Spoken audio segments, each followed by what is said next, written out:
Ladies and gentlemen, boys and girls, children of all ages, this is the Four Corners of Commentary. I'm Kyle.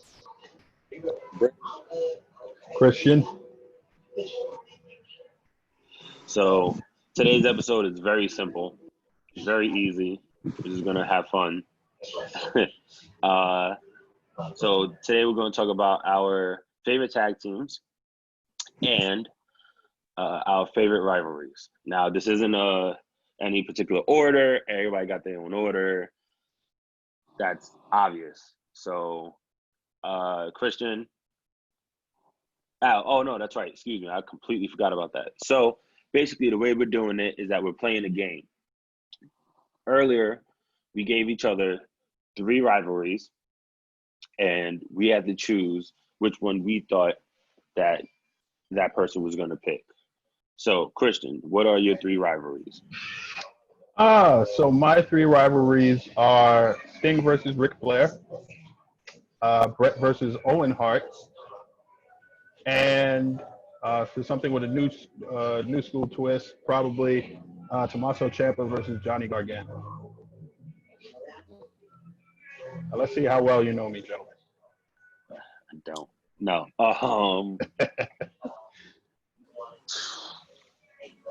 How about we do it in order? Let's start with Troy first. Which one do you think I would pick? Ric Flair and Sting seems to be the easy one for you. Occam's razor. Often the simplest answer is usually correct. Not in this case. That is not the answer that I want to go with. Nice. Brandon, how about you? You know, it's crazy because I was thinking about this one for a while. It's obvious that Sting versus Flair is too obvious. I just go with Bret and Owen. Brandon is absolutely 100% correct. Wow. Okay. That is actually my favorite, probably my favorite rivalry of all time. It's one of the most vivid rivalries I can think of. It involves 2 classic matches, I would say. B, a classic storyline behind it, and C, it came full circle. So realistically, this rivalry started at Survivor Series 93. It was the Hart family versus Shawn Michaels and the Knights. Shawn Michaels was filling for Jerry Lawler. Now, if you want to look that up, I encourage all the fans to look that up on their own. That's a situation that's very interesting within itself, why Jerry Lawler was not at Survivor Series 93. But the only Hart family member eliminated during that match was Owen Hart. And Owen, when the Hart brothers were celebrating and everything, Owen went right to Bret, pulled him down off the turnbuckle, pushes him. And it's like, oh, where did that come from? Like, Bobby Heenan does an amazing job of selling it on commentary, by the way. You guys should really check out that match, Survivor Series 93. But long story short, Owen gets very jealous of Bret, stuff like that. He says the family only really cares about Bret. Meanwhile, I'm busting my ass to try to make sure, you get noticed and everything. But the Harts patch things up, Bret and Owen, in time for the Royal Rumble 94 to get a tag team title shot against the then champion Quebecers. Which involves a very classic moment, very classic promo by Owen Hart. Long story short, Bret injures his knee during the matchup, and he can't finish the match, so the referee stops the match. The Quebecers win. Instead of helping his brother up, Owen Hart kicks his leg out of his leg. He did say that in the backstage promo while Bret's being wheeled to the back in a gurney. He says, "That's why I kicked your leg out of your leg." And it led to a WrestleMania match at WrestleMania 10 in Madison Square Garden. I would say probably the greatest opening match in WrestleMania history, which a very upset win, Owen Hart beating his brother Bret by countering a victory roll. One of the greatest finishes I think I've ever seen, because nobody really saw it coming. Everybody thought that Bret would just, probably beat Owen. It's a perfect story. The commentary is really great for that match because Jerry Lawler, I was thinking about putting Bret and Jerry Lawler on this list that I had because that's a great feud too. If not for Jerry Lawler's one-liners during the whole feud, the things he would say to Bret Hart and about Bret Hart's family, specifically Stu and Helen, because they were much older than most parents at the time. One of the great lines Jerry Lawler has during WrestleMania is like, I wish Stu Hart was here in his orthopedic tuxedo to see this match. But Owen beats Bret. and it leads to a cage match. Brett goes on to win the WWF Championship that same night. He defeated Yokozuna. And as he's celebrating with all the faces, Owen is in the aisleway just staring at Brett like, I just beat you. I like, you didn't have a title then. Like, I can beat you. I know I could beat you for the championship. Owen gets this huge push. He wins King of the Ring 94, which Brett did a year earlier. And he goes on to face Brett in a cage match at SummerSlam 1994, which is one of the all-time greatest cage matches of all time, I think. It features the old school blue bar cage match. It's a really great match. If anybody has never seen it, please check it out. But the storyline continues somewhat, not as heavily as they did for the past, year or so from Survivor Series to that moment there. They have a couple of spot matches on and off. Owen is still a heel, very much against his brother Brett, but it really comes full circle in 1997, with the formation of the Hart Foundation. Brett comes in between a match between Owen and the Bulldog for the European Championship. He stops them and says, look what they're doing to us. Our family is fighting. They've been entertained by our family fighting for so many years now. And Brett looks at his brother and says, I love you. And he starts crying and everything. And the Hart Foundation, the stable as we know it, probably one of the more legendary groups in WWE history, forms on the spot at that very moment in 1997. So it's a feud that really came full circle. It's one of my absolute favorite feuds of all time. It starts from Survivor Series 93. It ends, I want to say, a little bit after WrestleMania 13. So it's a great feud. It's got longevity. It's got great matches. Anybody who's never seen it, please check it out.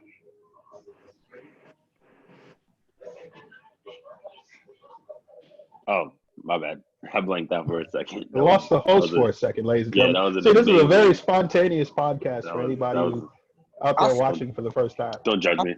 So good that I guessed it right. I just feel good about that. I knew it. Well, here, since you feel so good, why don't you go with yours next? Okay, that's cool. Yeah, what's your 3 feuds? I'm willing to try to crack this. I mean, it's funny. So my 3 feuds I had was pretty much the start of everything. One of the greatest superstars of all time.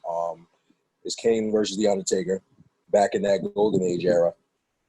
I also have Shawn Michaels versus Chris Jericho, and John Bradshaw Layfield, JBL, versus the late great Eddie Guerrero. Y'all can take a pick on which one I really would decide. Okay, so to preface this, those are 3 really great feuds. To preface this, I know who his favorite wrestler is, so I want to say Undertaker versus Kane, but I think that's too obvious of a choice. So I'm going to go with JBL versus Eddie Guerrero.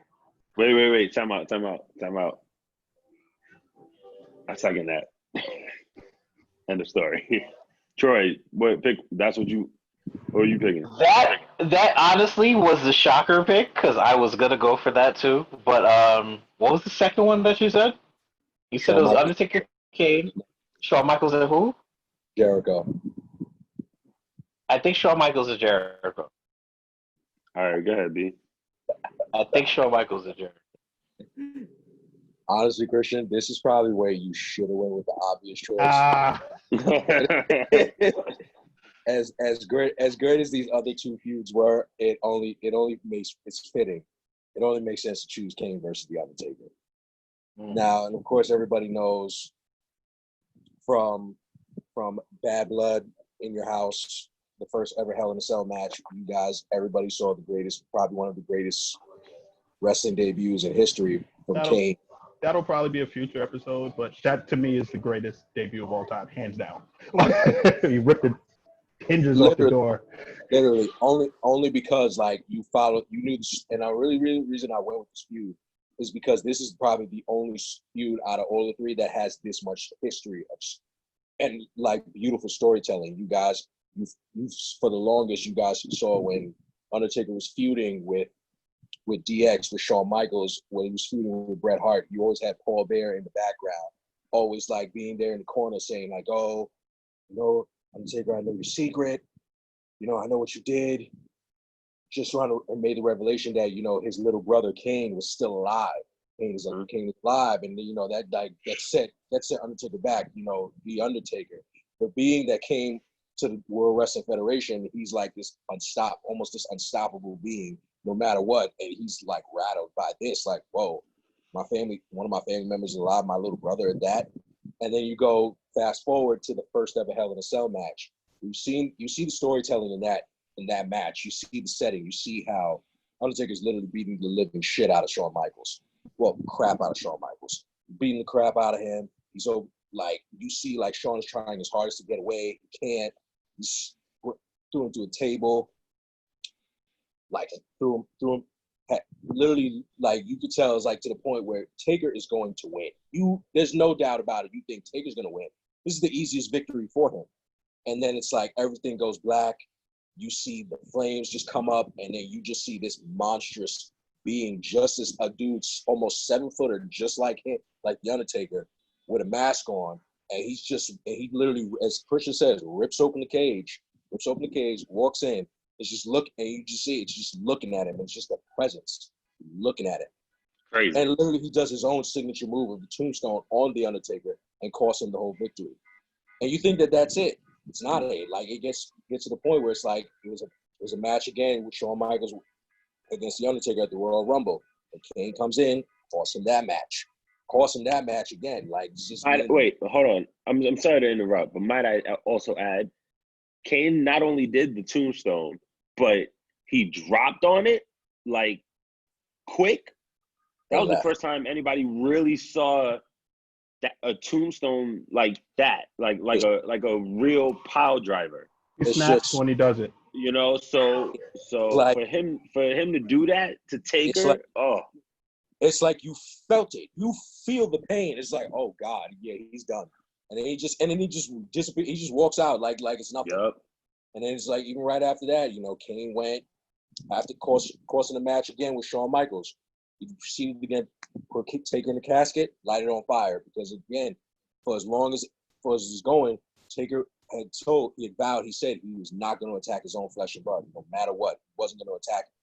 Kane just kept on pressing. And then, I'm sorry, just one more thing. You can't forget Paul Bearer. Paul Bearer made this feud of course so much more. Like, oh my God, the storytelling. And this is how you look at it. You're like, it's his father. Like, okay, this Paul Bearer is supposed to be the father of the Undertaker and Kane, and it's like, wow, the father of the younger brother siding with the younger brother, going against the eldest child. It's just like, dang, this sucks. This is crazy. You're so invested into this family feud to the point where they literally, it's like Undertaker had finally had enough after Kane set the casket on fire with him in it. It's like Undertaker finally had enough. It's like, you know what? Since you're literally trying to like destroy me, I have no choice, but I have to take you out. And they culminated this at WrestleMania 14. And that match in itself, I feel like to this day, the Undertaker versus Kane at WrestleMania 14 is probably, to me, still one of their greatest matches of all time. That's one of the best Undertaker versus Kane matches. Even like, you could forget, the match at WrestleMania 20. You could forget the other matches when Taker was the American Badass. It's just when that initial match at WrestleMania, you pretty much saw it. Like, from the point you see the Undertaker trying to do a suicide dive at Kane, and Kane literally just whips him aside and makes him go through the table at the same time. It's just like, there's so much ring psychology in that. And what made it even better is, after how many moves that the Undertaker did on Kane, Kane would just get right back up. Just kept getting back up. It's just like, I think it took about 3 or 4 tombstone pile drivers to really put Kane down. And it was like, even after every time he got a choke slam, or he got hit with the signature, snake eyes, flying clothesline, or got hit with a choke slam, Kane just kept getting back up. It's just like, yo, like this you're looking at it, you're like, yo, this guy Kane is a monster. And it looks so good because it's like they both made each other look so good, and it's just like, yo, it took that much. It took that much for Kane to like really put him down, but just for Kane to silently just stay down. And then even you're thinking like the feud is over after that. It's like, eventually, like, they had their little moments, but then it's still like they went back again, so the rivalry again. Got to a time where you saw Undertaker and Kane had like the first Inferno match together. This rivalry just kept on going. They had their first ever Inferno match. There was a point in time where it's like, again, the Undertaker was the American badass. Went against Kane again, sibling rivalry, and the match. The match didn't even officially really start. It was just a huge brawl, and it had to basically end because Undertaker ripped off Kane's mask. And at the time before, these two were like almost the same thing. It's like Kane and Abel. You're looking at Cain and Abel against each other, but it's almost like, but at the same time, they're both evil. It's darkness and fire. It's pure darkness versus the pits of hell. Who do you really root for? You don't really know. And it's so crazy because it's like they both had their initial weaknesses. You know, Undertaker is, for the most part, Undertaker we knew was always unbeatable as a character, but then it's like as time went on, you realize his weakness was his urn. But Taker really didn't come out with the urn that much anymore because if it wasn't Paul Bear coming out, Taker didn't really come out with an urn. And Kane, his weaknesses, if it wasn't his mask, you had to get the white coats on. You had to get the white coats come and wrap him up in a straitjacket to send him away. That was the only way you really could get rid of Kane, or the urn was the only way you could get rid of the Undertaker. So it's like, you know, when that match, I really forgot the pay-per-view that Undertaker as American Badass went against Kane at that match. But it was just literally, the match didn't even officially start. It was just a huge brawl. And it wasn't until until Undertaker ripped off Kane's mask, that was it. It was over. And it was just like, oh, wow, this is it. And then it's like you fast forward again, you know, Kane, they back on good terms somewhat, but then Kane, again, rears his head in and just betrays the Undertaker out of nowhere when it was Undertaker versus Vince McMahon at the Buried Alive match. Betrayed him, you know, got Undertaker buried, and he's thinking it's over. Still ends up coming back. Kane's doing good at one of the Royal Rumbles, going up to WrestleMania 20, and then you just see the Vignettes come back. The Undertaker is back. He's coming. You just don't know when. And Kane is like literally like hallucinating. He's losing his mind because he's like, he's killed him. He's supposed to be dead. He's gone. It's done. They had a whole eulogy for him and everything. Like, it's over. Whole time, and it culminates WrestleMania 20, Madison Square Garden, legendary arena. Here's the Undertaker, debuts again, comes back as the Dead Man. Still one of my favorite matches to this day. And it's just the aura of that was just crazy because it's like, yo, you haven't seen the Undertaker in about a year. You haven't seen him, and it's just for him to come back from just being, you know, the guy. The biker on the motorcycle, you know, putting up the fist and everything, like, you know, real patriotic American, to just coming back as the original of what he was, the Dead Man Inc., the Prince of Darkness, the Lord of Darkness, Ministry. Like, he's coming back as that Undertaker. That just set everything off, and it's just like, you know, of course it proceeded to, you know, Undertaker, of course, defeated the Undertaker again. And it proceeded to, like, you know, they had their little stint where they were back as a team, as the Brothers of Destruction. But again, it went to another feud because then Paul Bear came back and sided again with Kane. It ultimately, though, that feud itself had culminated with Kane ultimately, like, coming out as the victor, finally as the sole victor of this long-standing feud. But it's just like, you have to just see, when you see the history and the story of that, it's like, as much times as these two, they're powerful together. They're always powerful together, and it's almost unstoppable as the Brothers of Destruction. You always got to take note and just enjoy the fact to see these two literally, like, at each other's necks. Because when they're facing each other, you can look at it and you can see, like, yo, these two are really trying to kill each other.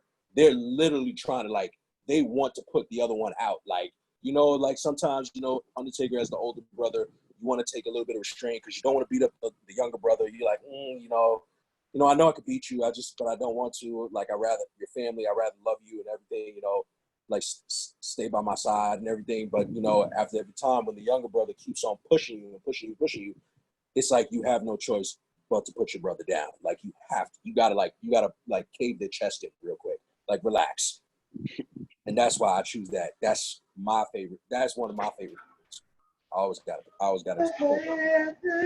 I always enjoyed some of the mind games that the Undertaker would play with Kane. Like, they would do, like, I remember they, like, traded lightning bolt shots. Like, I remember Kane set a guy on fire. It was like a stage grip. Like, they did, like, the um, he shot like a lightning bolt at the guy, and it's like, oh my God, the stage hand's on fire.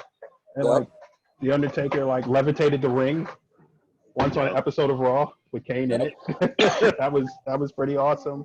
Nah, the whole I'm sorry to interrupt, but the whole WrestleMania 20 build-up was insane. Like I was just about to mention because he wasn't around at all. Yeah, and like it was oh my God, the like smoke, the gongs. Kane had a whole eulogy for this man. Like you was like, oh wow, he's really like they're really going with this. Like wow, he's really gone. Like he's dead and gone. So I was like, okay, well, I guess Kane is he's the new phenom, bro. He's the new monster. But it's just like it just kept once it was like from that Royal Rumble pay-per-view. Yep. Once you like heard the gong, it's just like oh, that's it. He's coming, but you just don't know when he's coming. You don't know when, and it's like once he finally showed the big name, he said WrestleMania. I was just like, that's when it's like that was the time where I was like, yeah, I gotta order this pay-per-view, and I still remember I ordered the pay-per-view WrestleMania 20. I remember. Yep. I remember going somewhere with my dad to go watch it and being in like when that match came on, I remember clear as day sitting right in front of the TV in complete awe because it was like he was American Badass for what, like 3 years or something like that. So I mean, in wrestling time, that's a long time. You know what I mean? So you saw him in his personality and all these changes. Like it's like they said in the last ride. You know, he always changed with the times. So when he was that big evil badass and he did all of that and Kane came in and then they did the build up with the different they were on Raw and SmackDown, right? At the time, or was it just SmackDown? It was just Raw. Kane was a Raw superstar. Was it Raw? So it was both. Yeah. So okay, so they would do all the different shit with like the lightning and the smoke and the gong and the lighting, and it was crazy. And then WrestleMania 20, first off, that card was stacked already. And then you have that where the Druids come out. everything goes dark. The Druids come out. Oh my God. The smartest thing they did, I think, for that whole thing is they never showed how he looked until WrestleMania 20. Like you had to buy the pay-per-view to see how he would look. I remember the match graphic. They showed Kane's face and he had like the shocked look on his face. But for the Undertaker and his graphic, it was just a tombstone. Yeah. Like the smartest thing I think they did for that point was they did not show how the Undertaker looked until WrestleMania 20 because they didn't know if he was going to come back with like the the long hair or whatever have you, or his old attire or something like that. He came back basically like as the American Badass kind of in look, but for the most part, but he was the Undertaker as far as like, the dead man that sat up and he did all his old stuff, and he ended the match with a tombstone, like a lot of people were curious to see whether it was going to be, what type of Undertaker we were going to get. Because he kind of like expanded his moveset a little bit as the American Badass. Like he was doing more submissions and stuff. You didn't really know what you were going to get as far as like which Undertaker are we going to see? Are we going to see like this classic hybrid or something new? Or like you didn't know like what you were going to get at that point. And even the smartest thing they did.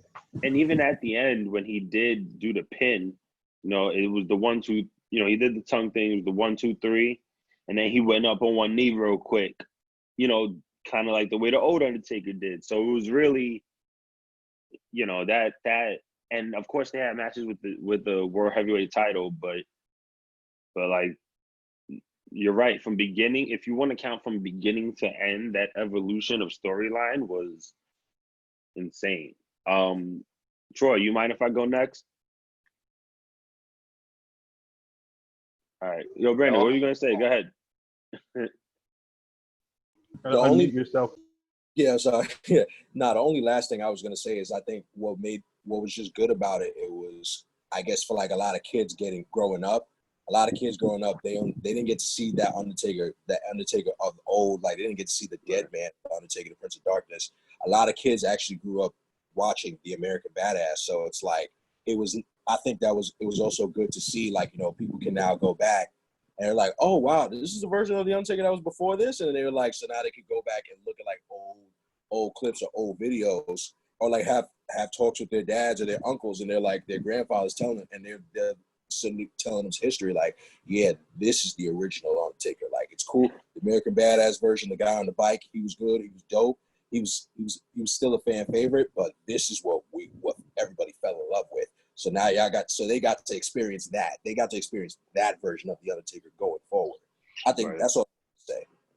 Yeah. All right. All right. So my three, oh man, I feel like it's so generic. The Rock and Stone Cold, Shawn Michaels and Triple H, John Cena and Randy Orton. Gentlemen? Definitely all legendary, I think, personally. I'm going to go with Michaels versus Triple H. Go ahead, guess. All three got to guess. And then Roy, Brandon? Cena Orton for me.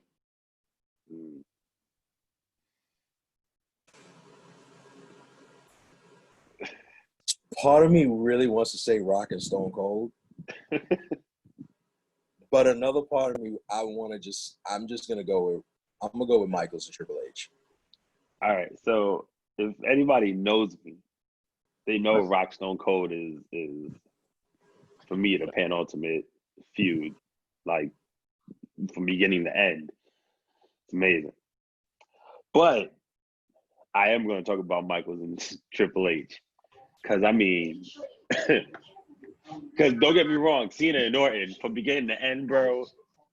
And it's not even over. I mean, it's kind of over, but not really over. You know what I mean? Like that story, because especially between those years, it's never ending. It's never ending. Between those years, they had some of the best stories in all of wrestling. But yeah, man, Michaels Triple H, like, who else has a budding friendship with all of that violence in between? You know, like that's like Shawn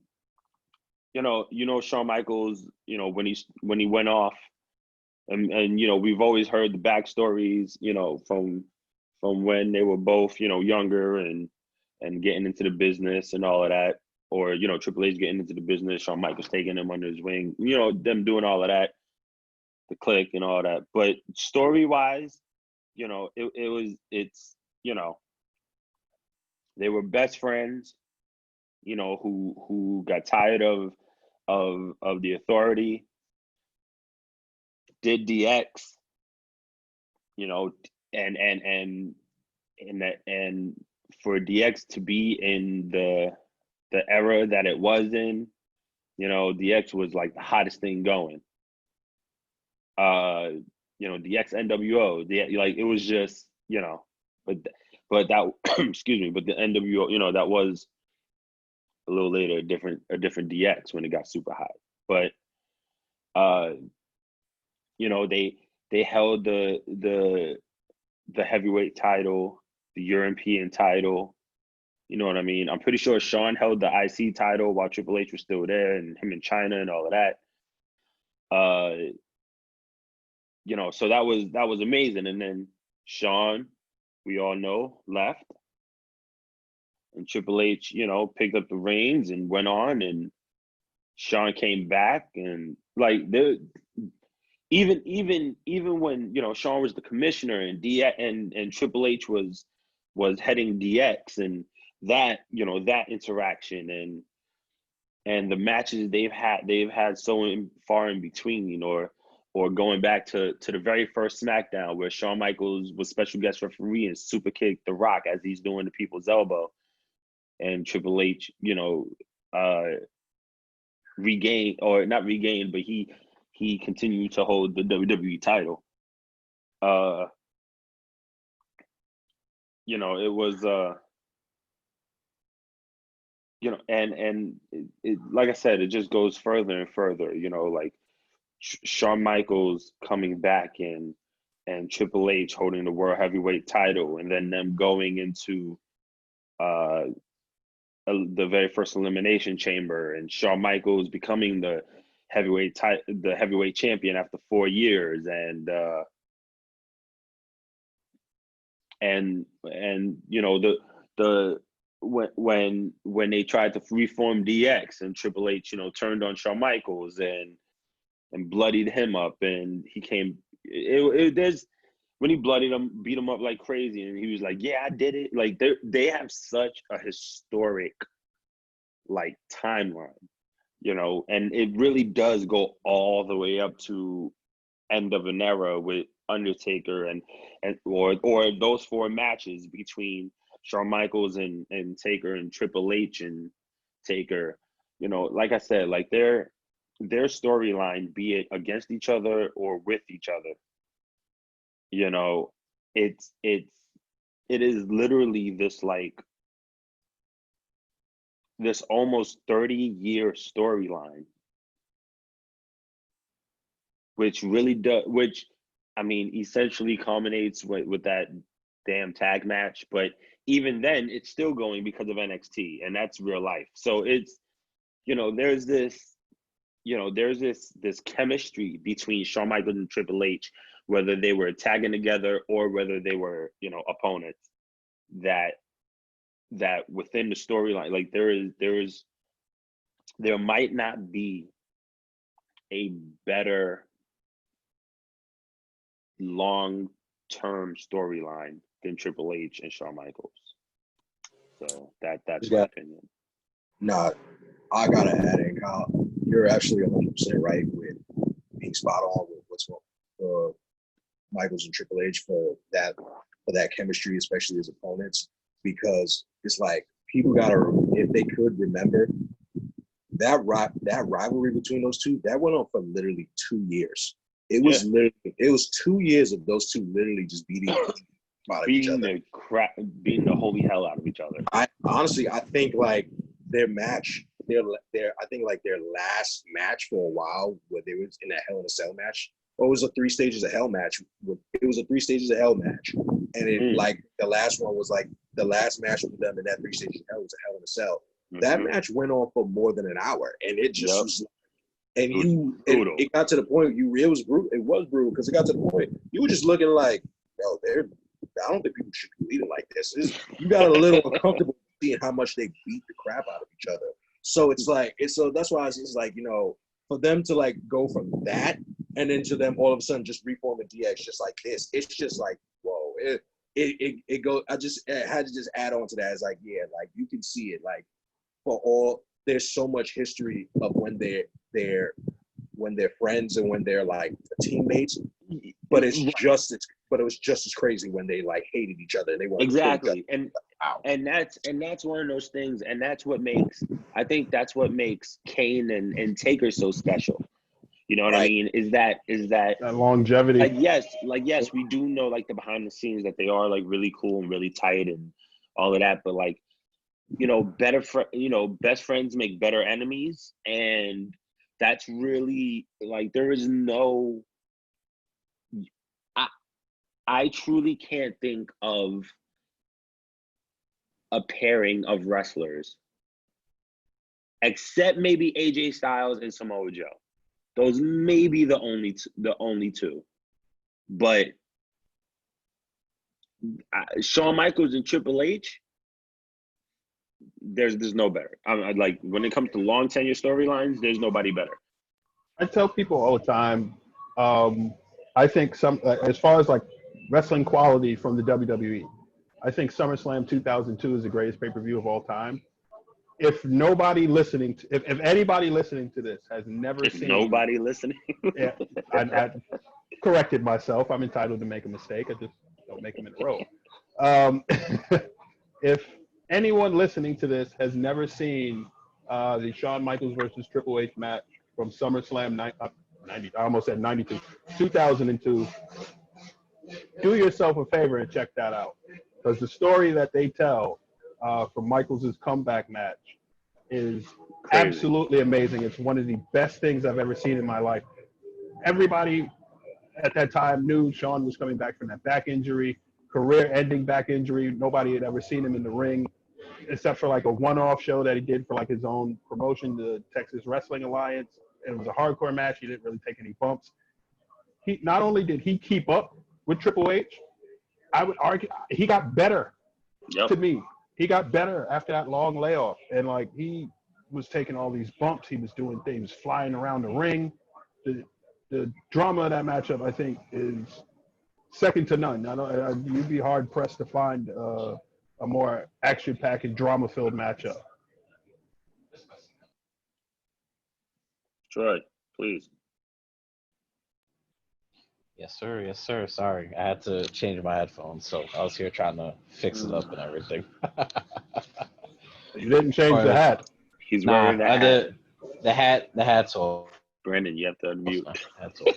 You see, we gotta have a little fun, man. Have a little fun. I was about to say which hat. Which hat are you talking about?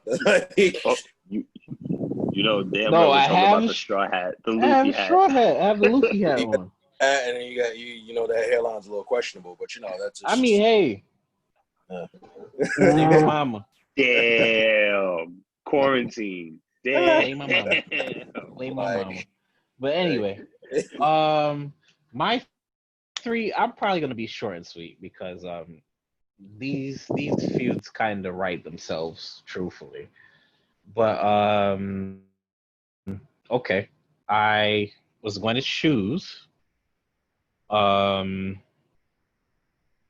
Bryan versus The Authority, KO and Sami Zayn, and I was gonna do. Something just gave me a light bulb in my head for an idea. Eddie Guerrero and Rey Mysterio. Those are all three really good. Damn. Those are all really good rivalries. That's a very solid list. Light bulb just flashed in my head. I'm like, oh my god, I kind of remembered this feud, so I should definitely do that. But all right, go ahead, pick. Forget y'all. I'm going with. Yeah, that's exactly what just happened. I just blinked out. What was your second one? Okay, so it was Daniel Bryan and The Authority, KO versus Sami Zayn, and Yeah, Eddie I'm Guerrero going versus, KO Sami Zayn. Rey Mysterio. There's way too much history with that one. Okay. As your friend and co-founder of that group on Facebook, Council of Commentary on Facebook, by the way, check us out, follow us, join the group. Shameless plug. Love it. Right. I would love to hear you explain Sami Zayn versus Kevin Owens, because that is, to me, that's NXT's it's one of the top 5 feuds in NXT. That is really it is great storytelling. Extreme feud. I loved it. And I literally just have to explain that one moment. I don't have to explain the rest of the feud. There's one moment that I just have to say. But Brandon, give yours before I finally get into it. I think that you're going to say Daniel Bryan versus The Authority. Just want to. Okay. Because I know how. It's only because I know you and I know how invested you were with Daniel Bryan and The Authority. You were I know you were this invested into that feud, and you were like even trying to get me to believe in the whole yes movement. And I'll just be like, me and Chris, come on. So you had to come to church. Yes, man. You had to come to church. Me and him both. Even walk into the congregation for and just sit through a service. But I'm gonna go. I know everybody would want to hear you explain KO and Sami Zayn. I also would have loved to hear you explain Eddie Guerrero and Ray, but I'm just gonna go with the usual. I'll go with Daniel Bryan and The Authority. It's really bad that I want to do two, but I think the easiest for me to recall and explain would be KO and Sami Zayn. Woohoo! I honestly could go on for days about Daniel Bryan, the Authority. That's what made that pick very easy. But I think if I go to KO and Sami Zayn, I think I can even lead into another feud, but it will still be in this timeline of KO and Sami Zayn. I picked KO and Sami Zayn because I was really looking for feuds that I was really invested in during the times that they were on, and at least feuds that I could remember. But my God, KO's debut on NXT has to be one of the biggest debuts of all time. But the thing is, KO actually has two huge debuts. Just so you know, I wish I had a WWE. crowd button, like an applause button, because that would go right now. Just to say. When I tell you, sorry, when I tell you, KO walked into just a huge ruckus and noise for his debut match against CJ Parker, which we know is Juice Robinson. Former CJ Parker, Juice Robinson, that's right. Ain't nobody was looking to CJ Parker to put on a match. Everybody wanted to just see KO beat his ass. But CJ managed to put on a match. That's a testament to CJ. That's a testament to KO as well. But once you seen CJ do, I forgot what exactly he called the move, but basically he shot his palm up. I remember it. He used to call that the third eye because he had the hippie gimmick. Right. And he hit him, bam, right in the nose with that palm. Right in the nose. And broke his nose. What I tell you, the mood switch between KO, just for that moment, the mood switch and just how visceral he beat that man's ass afterwards was laughable. It was laughable to me because we were expecting, a job. We were expecting a squash, but CJ put in some offense. But the way KO beat his ass afterwards, it warranted to be a good match. But here comes the great part. Sami Zayn's having his match. Sami Zayn finally wins the NXT Championship. Everybody's going crazy. The whole NXT roster's coming out, giving him thanks and blah, blah, blah. Eventually, everybody goes away, and KO comes out. No, I mean, if you're watching NXT, you don't know that KO and Sami Zayn have had this big budding friendship for years and years through the indies.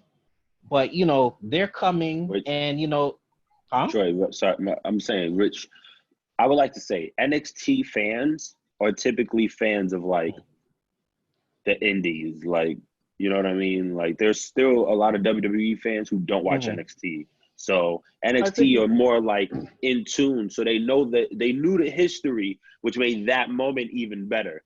Well, I meant from I think he's speaking from a viewership that don't watch.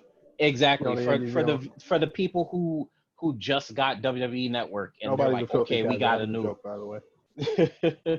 I'll say for the people who were just watching NXT to watch NXT, because it's brand new, it's something different from the regular product. They're watching it. Nobody really knew that they had that big budding friendship. So to see them embrace and then eventually KO just turns around and does basically the shot heard across the world, which is the pop-up powerbomb on the edge of the apron. It just sends chills down my spine. It always does. Just seeing I don't mean to interrupt, now. But the impact that spot has on today's product is still felt. Everybody does apron spots now in WWE because of that one moment. Yep. Absolutely. Yep. So, just thinking of their friendship and how we were saying a bit earlier, how basically best friends make the best rivalries because you know each other's limits, you know exactly how far you want things to go in the storyline. For those two people to start that feud right there and then, after Sami had such a great run up until that point of finally getting the NXT Championship, I think it just tells itself. It's a story that tells itself. It writes it for its own. It writes itself. Now, KO from that point basically catapulted himself into stardom, because you have his matches with Adrian Neville, you have his matches with Finn Balor, you had him going to the main roster and fighting certain people. Shit, I'll even go into him versus John Cena. I'll even go to him versus John Cena, where the man has his main roster debut at Elimination Chamber in a champion versus champion match and beats the shit out of John Cena. Beats him clean. Might I add, nobody saw that coming. Nobody saw that coming. Because everybody all thought with Cena, it's Super Cena. This is what everybody hated John Cena for. He wins everything. He's Superman. He's not going to be beaten. He's not going to make KO go over on him. It's just like you saw it, and it's just like, all right, same old, same old. So when you saw KO actually win and win clean, it was just like, what? You literally, I'm sorry to interrupt, you literally make a bona fide superstar right there and then.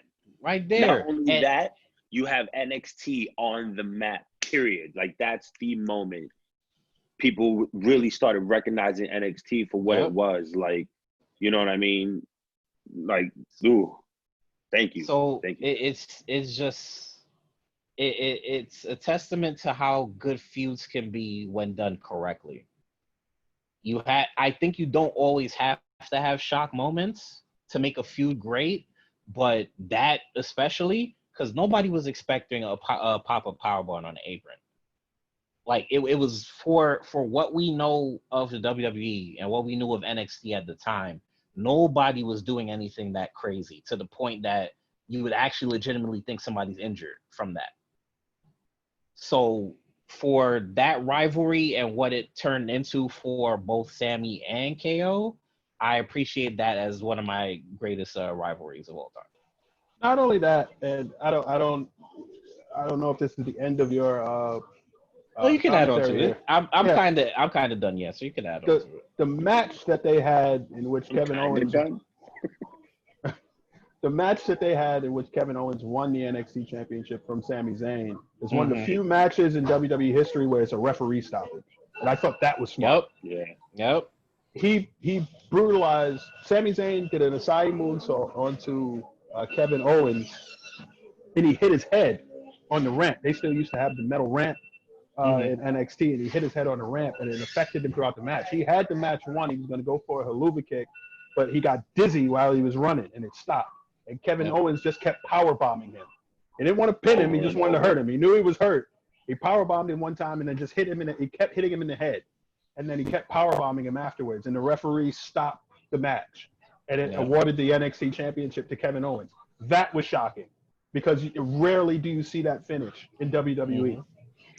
For somebody to be brutalized to the point where it's like, we're worrying about this person's safety. Kevin Owens is too brutal for NXT. Yeah. We have to stop this match if we want him to have a career. I thought that was smart. I was totally invested from that feud from that point Almost on. forgot to mention that. Yeah, that definitely. Yeah, I can't. Go ahead. Sorry.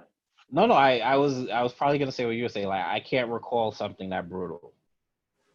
Like, I think maybe the closest thing to that was what was it?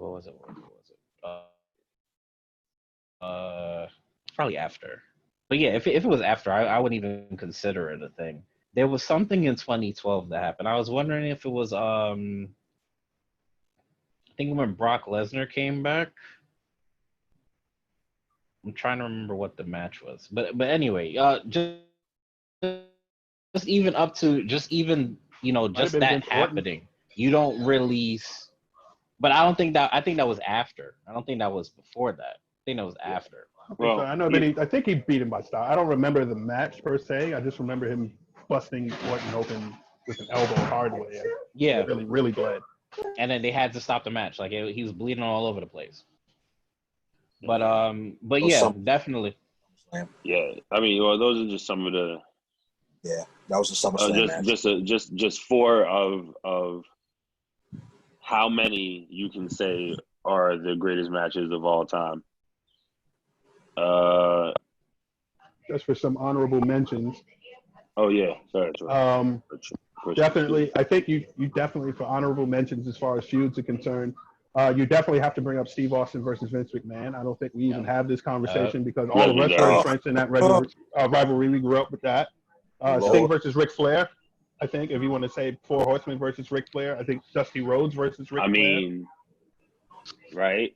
We don't get the name without that. Right. To be honest with you. Dusty Rhodes versus Ric Flair is another rivalry that I like to talk about. I think is important to the wrestling business. For something a little bit more obscure and has nothing, I'm not saying this is one of the greatest rivalries of all time, but I think it's very interesting for its longevity.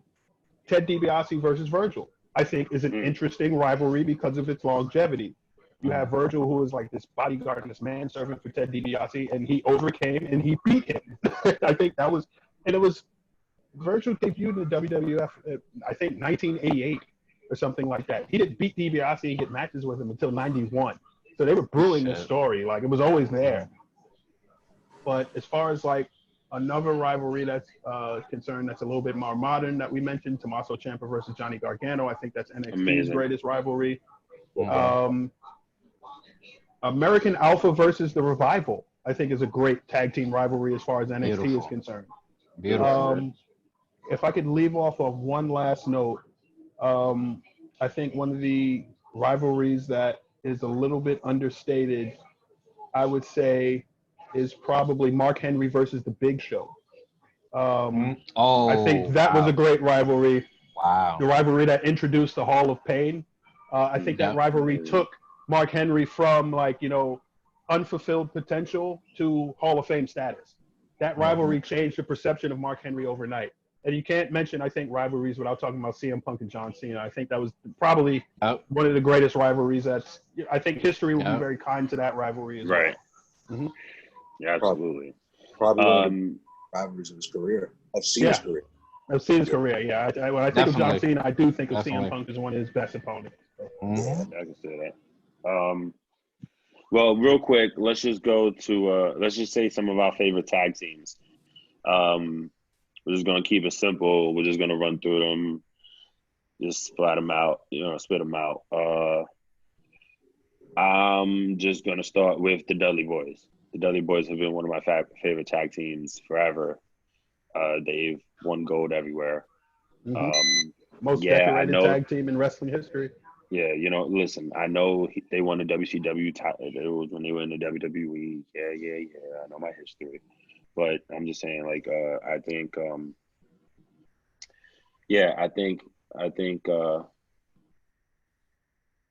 the Dudleys have a very historic career, and you know, there aren't really very like bad matches. There aren't many bad matches. Excuse me, with the Dudleys. Gentlemen, anybody? A tag team. When I think of tag team wrestling, I would be remiss if I didn't mention the Steiner brothers. The Steiner brothers, two collegiate athletes from the University of Michigan, and this was before Scott was, you know, a world famous mathematician. The chemistry I think he had with his brother in the ring, because Rick at that time was the more grounded, I think, of the two. Scott was the one that was doing the more dynamic moves and stuff. Like, he invented the Frankenstein. You know, a lot of people didn't see, you know, a lot of people who don't necessarily follow wrestling history or whatever have you, a lot of the moves that that we see now, like as far as like Frankensteiners and different types of Ranas, Rey Mysterio got that inspiration from Scott Steiner. And, you know, they have some of the greatest double team moves, I think, of all time. Like, you know, they did the top rope DDT, the Steiner Bulldog. American Alpha, I don't think exists without the Steiner brothers. And they have such an amazing reputation, not only in the States, but overseas as well. Former IWGP Tag Team Champions, WWE Tag Team Champions, WCW, NWA. You know, they have an extensive resume. In their promotions. Yes. Like, with all due respect to the Dudleys, I love the Dudleys. I'm just saying, like, they're winning these titles while these promotions are red hot in their promotion. On top, so, you're absolutely right. You know, you're absolutely right. It's important. The Steiners are a great team. One of my other favorite teams, I would say, is the Hart Foundation. I like when teams complement each other. Brett being the more technical of the two, Jim Neidhart being the powerhouse. I loved Harlem Heat as a person who still lives in Harlem, New York, at Harlem Heat, like having that type of representation as a kid was absolutely That should be phenomenal. And your Booker intro T is music. going on. I'm trying to get it back, man. That should be your intro music. Trying to get it back. Can we see if we can get that? Trying to get it back. But as far as like my 3 favorite tag teams, those are the 3 right there. Probably be the Steiners, Harlem Heat, and Hart Foundation. Oh, here, let me run through mine. My bad. Here, so I said Dudley's. Let me go with Edge and Christian. I mean, historic. You know, they're a tag team. Like they've been in the E for so long, and with so much history. You know, right alongside the Hardys. Like there's so much history between these 2 teams. I know I said 4. Don't judge me. But yeah, Edge and Christian, like they're from their 5-second poses to like what they became. You know, there's nothing really. I think that's a historic team. Like it's just a fun tag team to watch. Like they've done the concerto. You know what I mean? You remember that? Like that was historic because a lot of people have used it after that. But the New Day, I have to. Like they have the we just came to the amazing news that they have been the longest like faction within the WWE. So congrats to the New Day. 6 years. Congrats. We love you. Please. You know, the New Day, you know, just watching them from where they were to what they are and what the potential they still have to become, like it's going to be, you know, they've just done so much for the industry, really, especially for the WWE tag team division. They really like upped, they made sure they upped everybody's game. Yeah, the New Day, I have to. That's me.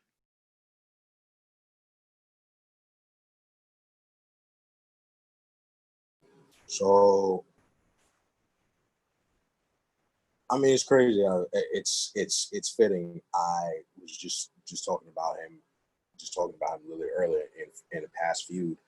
I would say if any one of my favorite tag teams again, I would have to go with the Brothers of Destruction, only because like I thoroughly just enjoyed. It's always enjoyable to see 2 monsters like get together and actually like just raise hell. Like from when you've seen them together, not even with their tag team reigns, just because when they had their tag team reigns, they always complimented each other. They always were able to like just at the drop of a dime compliment each other. You know, double choke slam, double tombstone pile drivers. But it always was funny to see the scenes of what they would do outside of just wrestling in the ring. Like when you see what, like for instance, what the original Brothers of Destruction did to Vince McMahon when they broke his leg. Broke his leg after Vince like flipped the finger off at them, and they just went and just like literally beat the hell out of him, beat the living crap out of him, and gave him a reminder to not disrespect the Brothers of Destruction. Broke his leg, and of course that led to a whole situation in the hospital where Stone Cold still comes and beats Vince up with in a hospital bed. But also like there was a time I think where Big Show was I think looking for somebody backstage. And I guess he like barged in. He had barged in. Like Brothers of Destruction literally came out like beating the crap out of him, out of Big Show outside backstage, and like Undertaker as American Badass saying to you, screaming at him like, you know, next time knock.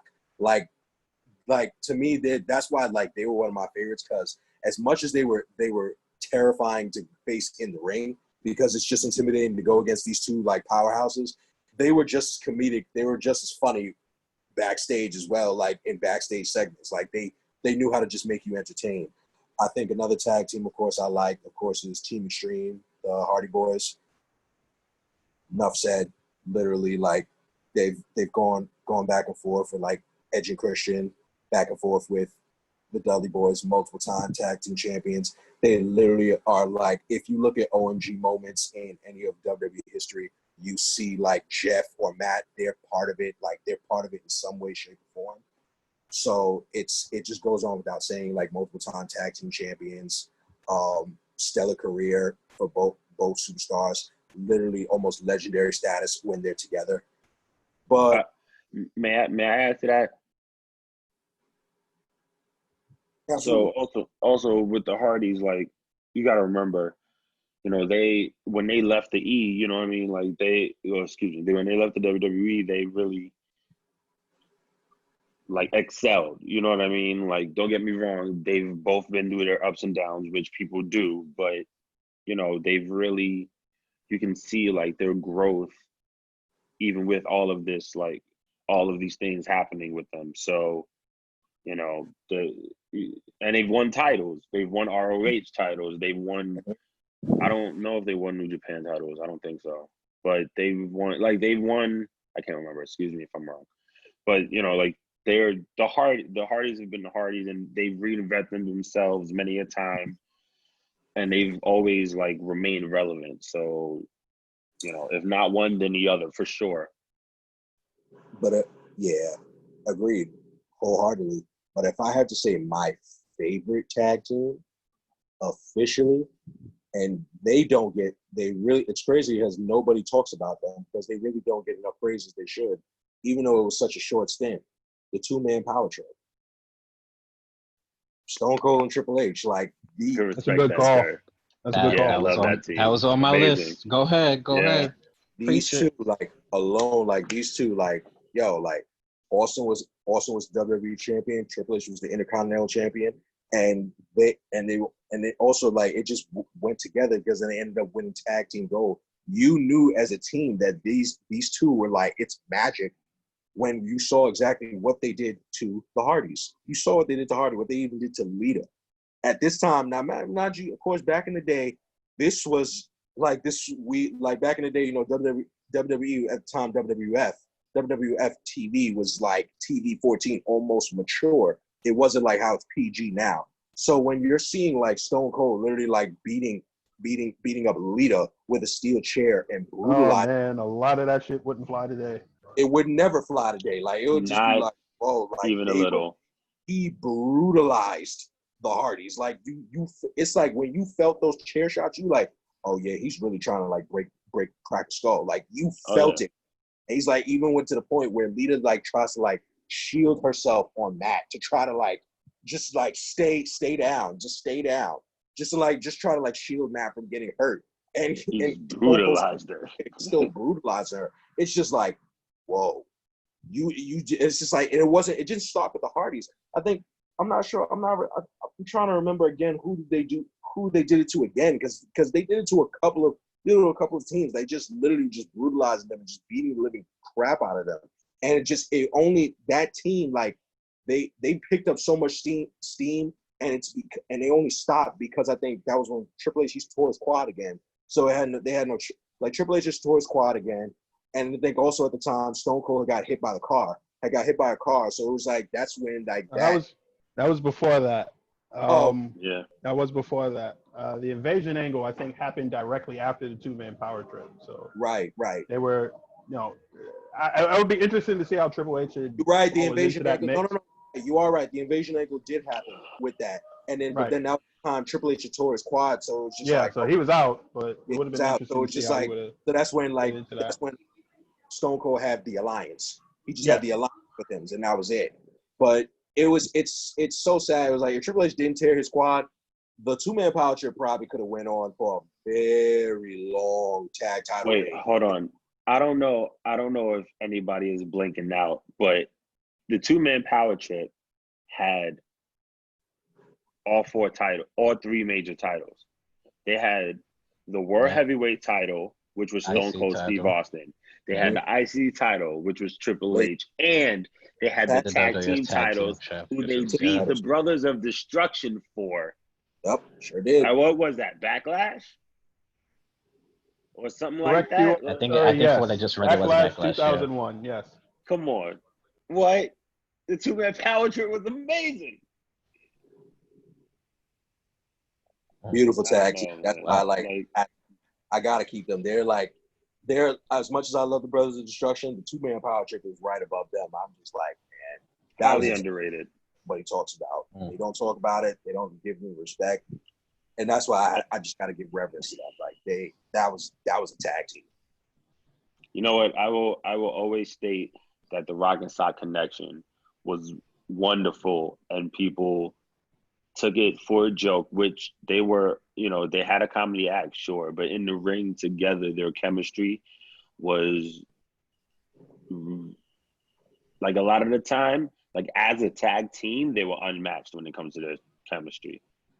You know what I mean? Like, for as people say, as awkward as Mankind was with the way that The Rock, with the way that he wrestled, like, and their humor. Come on, this is your life. Yeah. Come on, son. Putang your ass up out of here. Come on, dog. Like, who's better? Troy, you're up next. Well, since Kyle took one of my tag teams, I will just do two. It was Rock and Sock connection. I was actually going to speak about them, but no, it's good. I'm preach. Glad you mentioned them. No. It's good. I got two that might take some time. So for my second and third choices, although I may be short because of lack of memory, one that nobody mentioned, of surprise, was the world's greatest tag team. Good call. The world's greatest tag team. Shelton Benjamin. Awesome. What? And Charlie Haas. Oh God! Like, huh? I believe their little stable that they had with Angle, it was really well done. Just for the benefit that they gave Angle, as well as the benefit that he gave them with the rub, for his status as well as theirs. For what I just was researching as well, they actually were ROH tag team champions as well. So I found that pretty interesting. Right. But you're comparing them to... I mean, of course, to who y'all have. Like the Rock and Sock connection? How dare you? No, I'm just playing. No, I think his point is very valid. I think... No, I'm teasing. I think just as an Olympic stable, they were very, entertaining to watch. They were very athletic. In terms of the heel stuff that they did in the ring, I thought it was pretty cool as well. You could even say, I guess American Alpha did take a lot of, you could give them credit for a lot of the stuff that American Alpha was doing as a tag team. I guess you could say that. If the Steiners and the world's greatest tag team had a love child, it would be American Alpha. I'll tell you that now, from the brightly colored singlets and the style. Yeah, there's a lot of things that they had in common. And another one was Los Guerreros. Great call. Los Guerreros. I'll sit with you with that one. That's a good one. I was going to mention them in an honorable mention if nobody mentioned them, but that's a great call. Los Guerreros was a great tag team. I honestly love the trickery. I think just having Chavo add on to Eddie's trickery and the crookery that they were doing in matches were so hilarious. We lie, we cheat, we steal. Coming out in the lowrider, just sharing jokes, just all the backstage hijinks and the hilarity that they brought, especially to the tag team division. I thought it was amazing. They didn't have to wrestle, but they did wrestle. You understand what I mean? So I love those. That was another tag team that I really, really, really love.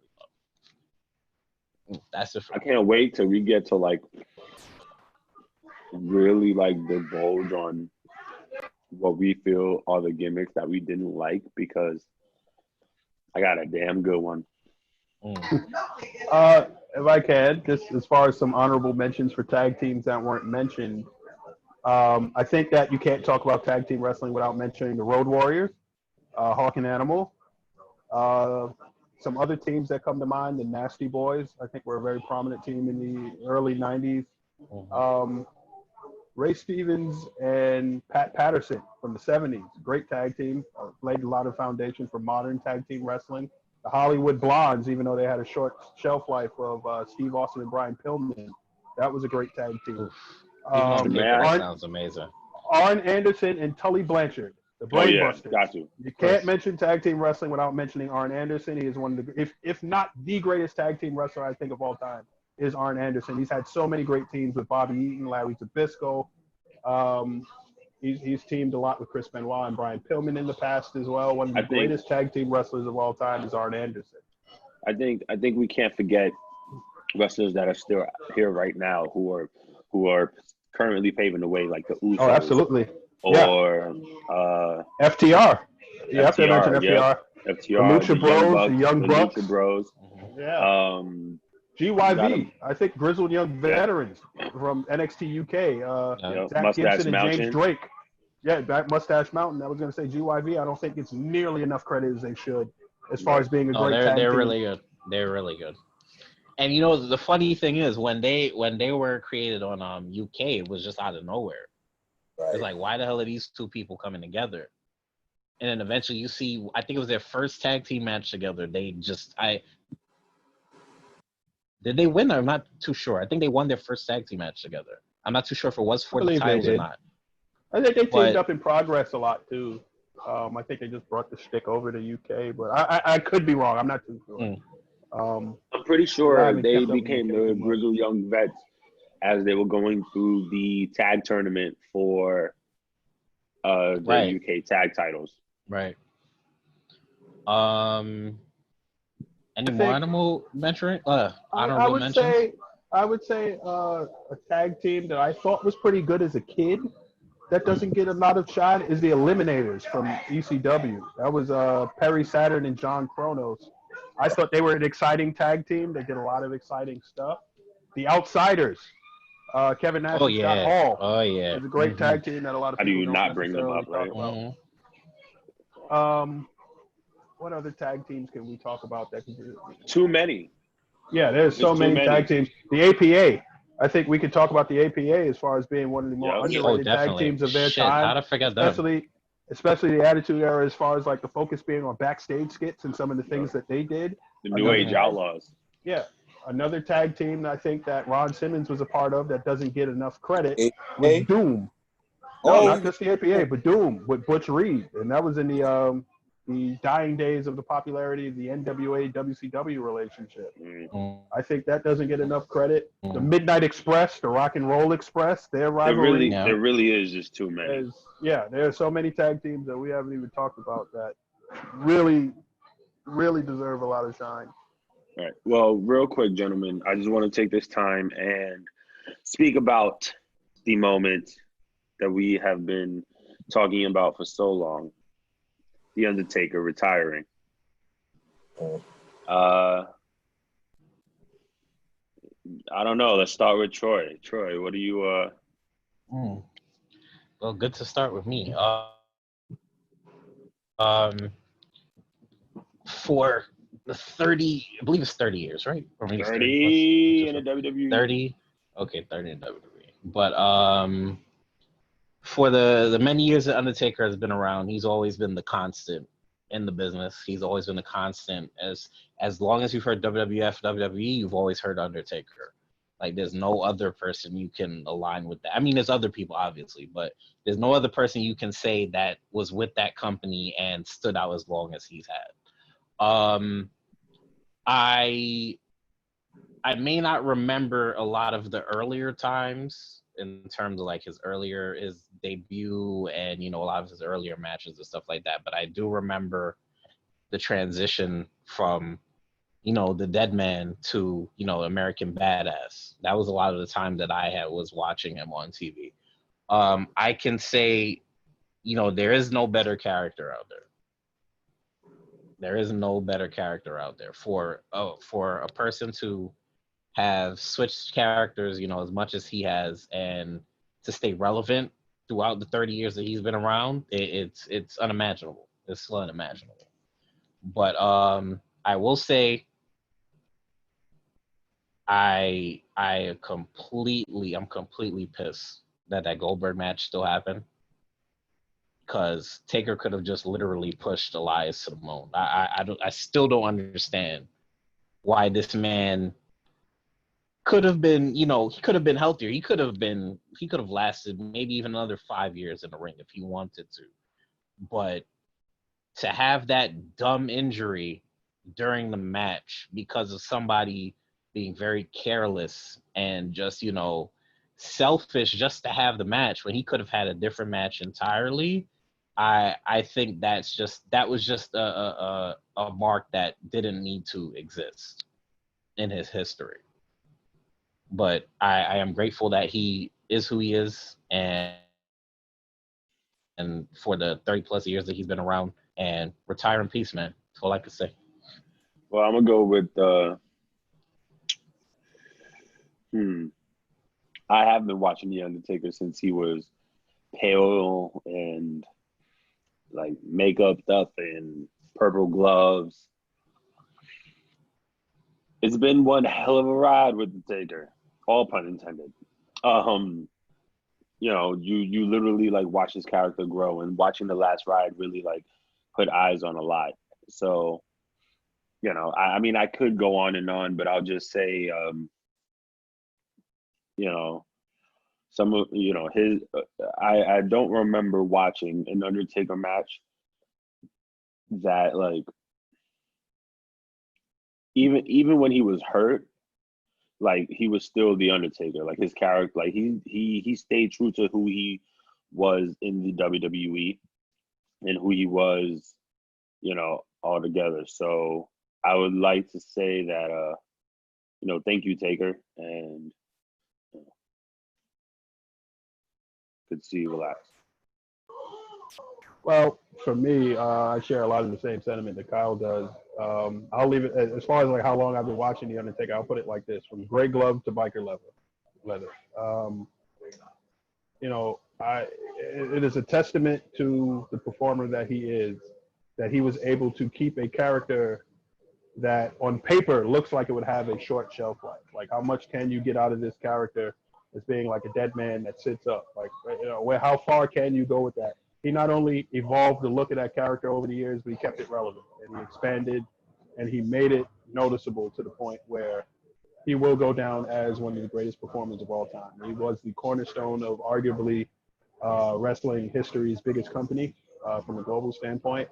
And I don't think there will be another performer as dedicated and as committed to his character and his craft as The Undertaker. Good luck and Godspeed. Thank you for making my childhood.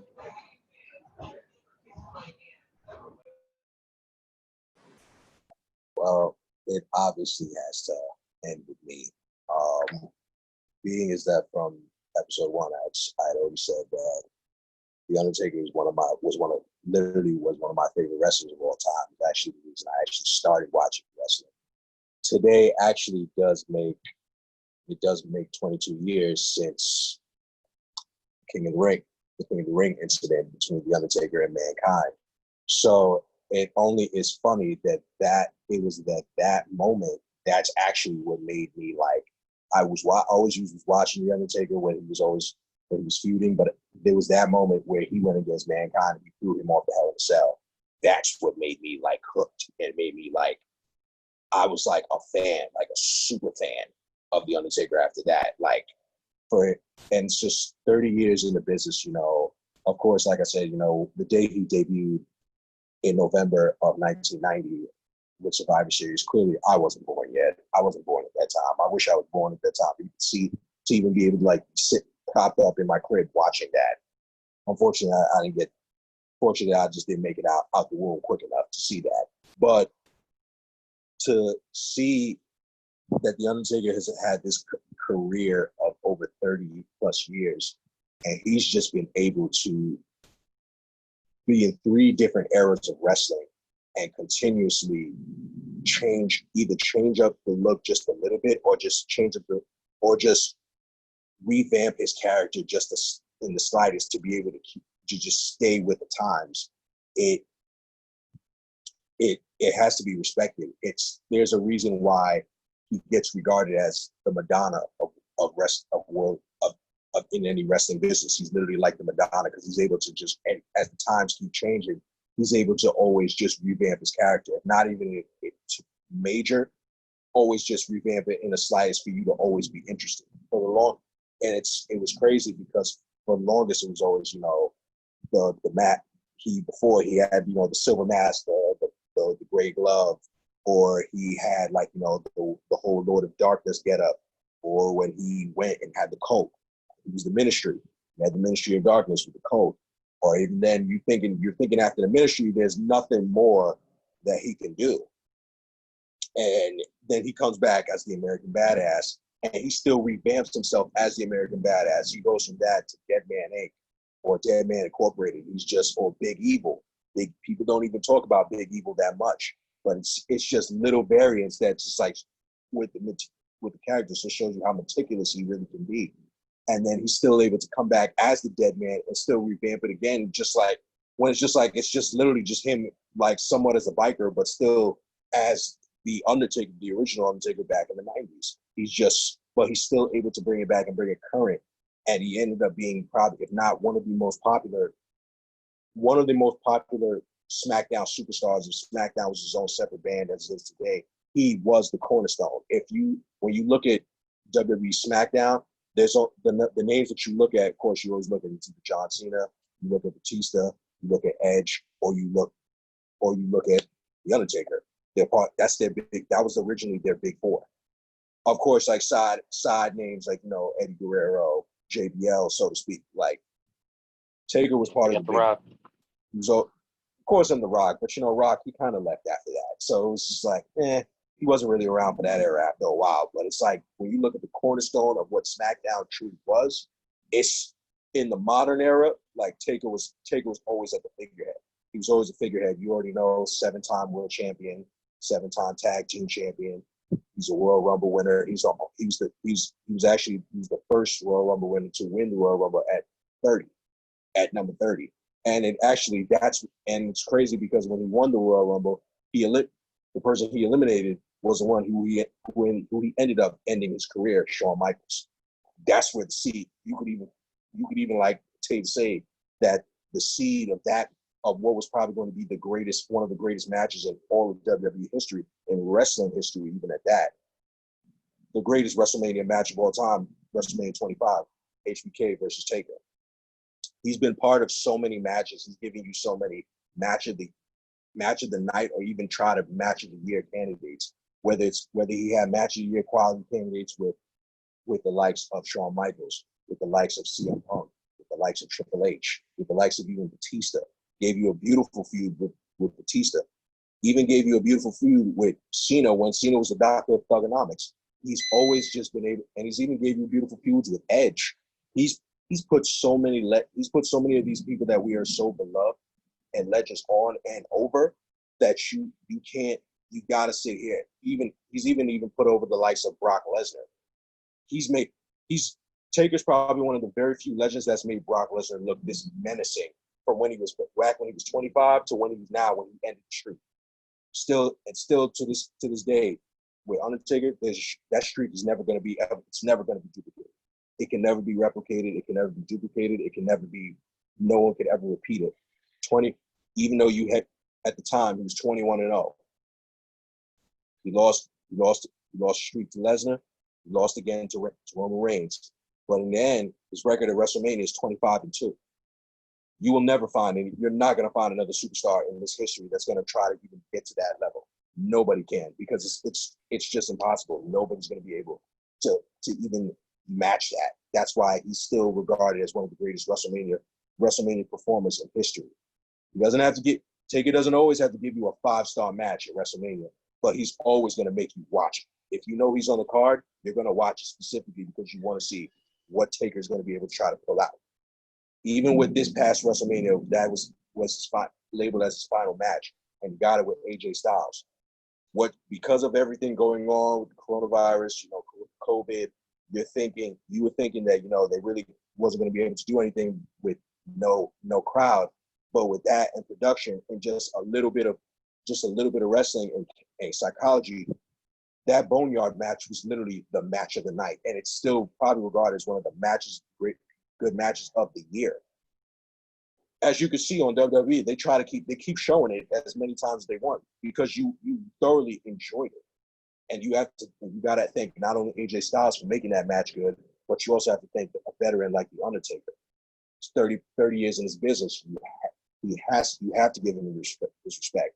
That's why when everybody always asks, if anyone asks who's on like their Mount Rushmore of like greatest wrestlers of all time as a GOAT, is almost an insult if you do not have the Undertaker as part of your Mount Rushmore. He's probably regarded as one of the greatest big men of all time. He's one of the greatest big men wrestlers. He's paved the way. He always sits back and he always gives back to the business by even going down to NXT and even talking to the big men especially and showing them exactly like, teaching them the ropes, training them, showing them what to do and what not to do, how to keep this longevity, how to even stay this long in the business, being an ass kicker, staying this long in the business, being able to go toe to toe and even keep up as much as you can.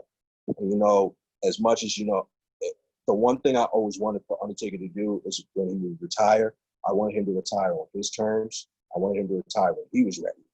And it's only fitting that this is the perfect time for him to finally, he got his perfect ending. It didn't have to be, it would have been beautiful for him to retire undefeated at WrestleMania. Because then that would have brought him the greatest wrestler ever. And nobody would be sitting on it in an argument with me about it. This is going to be a hill that I would have died on if he stayed undefeated. But it's okay that he still was able, he didn't get that, he probably didn't also get that match with Sting that everybody else would have wanted to see just because they almost were just the same. But I'm okay with him going off in the sunset like this. He got his John Wayne. He got the John Wayne ending that he wanted. He was able to get it off in one of his matches, a boneyard match, buried alive match, so to speak. You got to bury one of the opponents you always wanted to face, who reminded you of one of your greatest opponents, that is in Shawn Michaels. You got it. And he was able to just go off into the sunset. And it's okay. Like, you don't have to come back. Encounter the newest part of your life, which is your family, your daughters, your wife, and enjoy that. Because out of 30 years in the business that you've given to all of us as fans, you deserve to do that. You deserve it. So, of course, Taker, retire in peace. Round of applause for Taker. Everyone clap. Yeah, round of applause for Taker. Yeah. Thank you, sir. Nobody will ever duplicate this career. And I cannot, and I know we all were sad when he retired, but I know I personally feel he deserves his own slot in the Hall of Fame just because of absolutely. He deserves it. With no other entries. Just let him talk. Let him do it. But gentlemen, this has been fun today. This is a good episode. Bang bang. You can find me at Mr. Marvel87 on Instagram and Twitter. Also, I'm not gonna do it like a shameless plug like my man Christian did, but the Council of Commentary on Facebook, and I'll let Troy do all the ads for Instagram and Twitter. But you're not next, so. I'm not next. My bad. Brandon, Christian. Go, Christian. You already know. Like I said, follow me on. Excuse me. You can follow me on Twitter. Follow me on Instagram. Same name, Forever Thiefin. Forever Thiefin, THIEFIN. That's my own way of saying it. You already know. Follow us on the Council of Commentary. Like, join our group. We're open. Leave as much feedback and comments as y'all want. Say hi to us if you guys see us out there in the streets, or you guys see us, or if you guys follow us, just say hi. We're approachable. We're nice. We're not mean. That's about it. Except for that hat. Take that hat off. Well, for me, you can follow me on Instagram, Jador Sapio. That is JADORE SAPIO. Anyone who gets the wrestling reference there, we'll give you a prize. You shoot me a quick DM and see if you can get the wrestling reference there, why I did it like that. That is my Instagram handle. But you can also see me in the Council of Commentary Facebook group. We are a public group, so if you type in the Council of Commentary in Facebook, you will see our wrestling group. By all means, we are open to anybody. Please join. Also, like, share, and subscribe this podcast to your wrestling friends. We would appreciate that very much. And also, by today's non-sponsor, Clear Choice Sparkling Water. Because when you have too many Heinekens like me, this is the best hangover medicine. Man, you better chill for Oh, Oh, man, that, You say can't sued. get sued.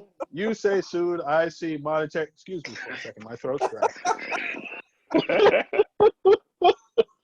Can't get sued for great value seltzer water. Come on. Sure. You call it what right. you want. It's great. But in all seriousness, like, share, subscribe to this podcast, and also join our Facebook group. We would love to see you and get your take on some of the topics that we will be discussing in the future, and this topic that we just discussed about.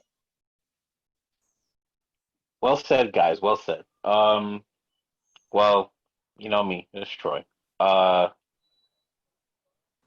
everybody else said, check out the Facebook group. It's open. We open. Everywhere else ain't open, but we open. So look us up on Facebook. Our Twitter is CO commentary because Twitter has a like letter thing or like a limit, so it has to be CO commentary. And the Instagram is pretty much the same. The Council of Commentary, exactly as I said it. The Council of Commentary on Instagram. Check us out. Message everybody. Keep in touch with everybody. All right. Well, we are the Four Corners of Commentary, and we'll see y'all next episode. Thank you for watching. later, y'all. Later. Oh, wait, I gotta cut that part out. Hold on. Wait. No, it's still recording.